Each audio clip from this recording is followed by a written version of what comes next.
Suatu ketika ada dua toko kue yang lokasinya bersebelahan, toko Pak Andi dan toko Bu Susi. Di kasir toko Pak Andi, pengunjung ramai mengantri, sementara pengunjung di toko Bu Susi sepi. Bu Susi penasaran kenapa toko Pak Andi lebih ramai. Ia ingin mencari tahu resep yang digunakan. Bu Susi kemudian berusaha masuk dapur toko Pak Andi. Mengetahui hal ini, petugas membunyikan peluit dan melarang Bu Susi masuk.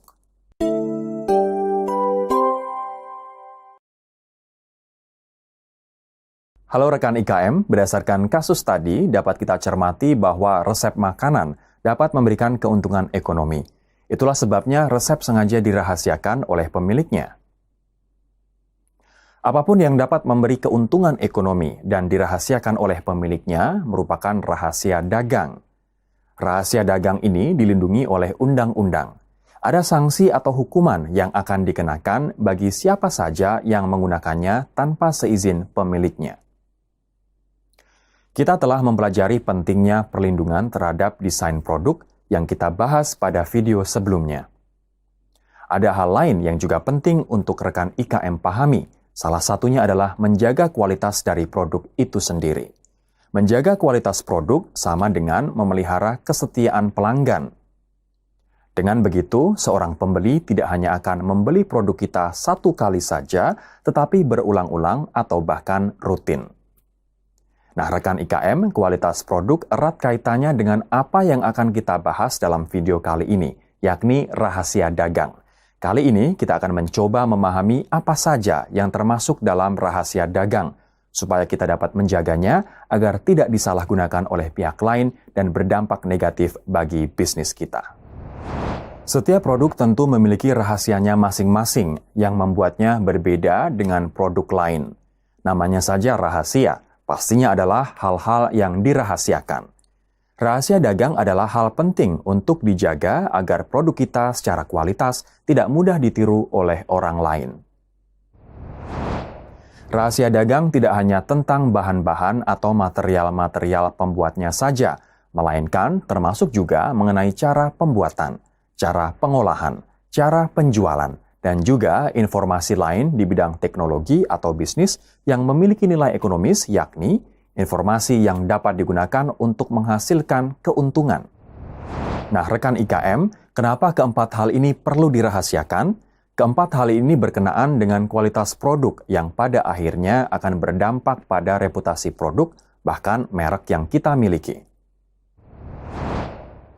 Untuk rekan IKM yang membuat kue-kue atau jenis makanan lainnya, kualitas yang saya maksud salah satunya adalah rasa dari makanan tersebut. Untuk rekan IKM yang memproduksi jamu atau minuman tradisional, kualitas dari produk bisa berupa khasiat dari jamu tersebut. Dengan merahasiakan empat hal ini akan sulit bagi pihak lain untuk meniru produk kita, baik secara bentuk maupun kualitasnya. Tentu saja, jika beredar produk tiruan yang sama persis dengan produk kita, maka akan berdampak pada penjualan dan menurunnya pendapatan kita. Oke rekan IKM, saya akan berikan beberapa contoh rahasia dagang yang mungkin berada pada bidang IKM yang Anda tekuni. Silakan rekan IKM perhatikan agar tahu lebih rinci tentang apa yang perlu dirahasiakan. Contoh pertama yakni teknologi organis. Beberapa di antaranya adalah produk makanan dan minuman, produk perawatan kecantikan, produk rumah tangga seperti sabun, pengharum, cairan pengkilap perabot. Untuk produk-produk tersebut, salah satu hal yang perlu dirahasiakan adalah resep maupun formula, yakni bahan-bahan campuran yang digunakan beserta takaran-takaran kadarnya. Contoh kedua, teknologi canggih. Poin ini berlaku untuk produk itu sendiri maupun segala peralatan yang digunakan dalam proses pembuatan produk. Beberapa di antaranya adalah sirkuit terpadu elektronik, teknik produksi dalam pabrik, program komputer, proses fotografi, serta pengujian produk farmasi. Jika rekan IKM menggunakan peralatan-peralatan atau teknologi khusus dalam pembuatan produk, maka peralatan tersebut termasuk rahasia dagang.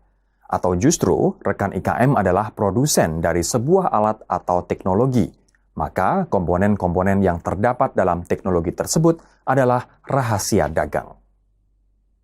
Contoh ketiga yakni metode bisnis. Termasuk di dalam kategori ini beberapa contoh di antaranya informasi tentang data biaya produksi dan harga, materi promosi yang belum dipublikasikan, teknik marketing, atau data penduduk serta proses produksi dan penyiapan makanan.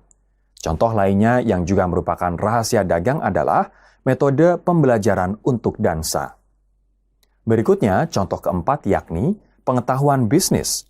Informasi yang juga termasuk rahasia dagang adalah jadwal atau waktu pemasokan suku cadang, alternatif pemasok suku cadang, serta nama-nama pengambil keputusan dalam perusahaan langganan. Siapa-siapa yang menjadi pemasok bahan-bahan yang kita gunakan untuk membuat produk adalah juga rahasia dagang, termasuk jadwal rutin pembeliannya. Nah, rekan IKM, setelah mengetahui hal apa saja yang perlu kita jadikan rahasia dagang, kini Anda akan lebih waspada dan berhati-hati dalam memberi informasi kepada pihak lain, sehingga Anda dapat mempertahankan keberlangsungan usaha Anda. Tidak seperti desain industri, untuk mendapat perlindungan rahasia dagang, tidak perlu mengajukan pendaftaran kepada pemerintah terkait. Karena undang-undang secara langsung melindungi rahasia dagang bila informasi tersebut bersifat rahasia, mempunyai nilai ekonomi, dan kerahasiaannya dijaga. Namun untuk rekan IKM yang hendak melakukan kerjasama dengan pihak lain, didaftarkannya rahasia dagang ke Direktorat Jenderal HKI menjadi penting untuk menghindari penyalahgunaan rahasia dagang tersebut. Pemegang hak rahasia dagang dapat mengalihkan hak tersebut dalam bentuk lisensi kepada pihak kedua. Oke rekan IKM, dari keseluruhan pembahasan kita pada video kali ini, rahasia dagang dapat diartikan sebagai informasi yang tidak diketahui oleh umum di bidang teknologi atau bisnis, serta mempunyai nilai ekonomis karena berguna dalam kegiatan usaha dan dijaga kerahasiaannya oleh pemilik rahasia dagang. Jelas ya bahwa rahasia dagang itu pertama, informasinya tidak diketahui oleh masyarakat umum, yang berarti rahasia. Kedua, informasi tersebut memiliki nilai ekonomis, yakni dapat digunakan untuk menghasilkan keuntungan. Nah, ketiga, ada upaya merahasiakan informasi tersebut. Baiklah rekan IKM, usai video ini saya yakin Anda sudah dapat menentukan hal apa saja yang menjadi rahasia dagang dari bisnis Anda. Jangan lupa untuk menyimak video berikutnya mengenai desain industri yang juga akan berdampak positif bagi bisnis Anda. Sampai jumpa.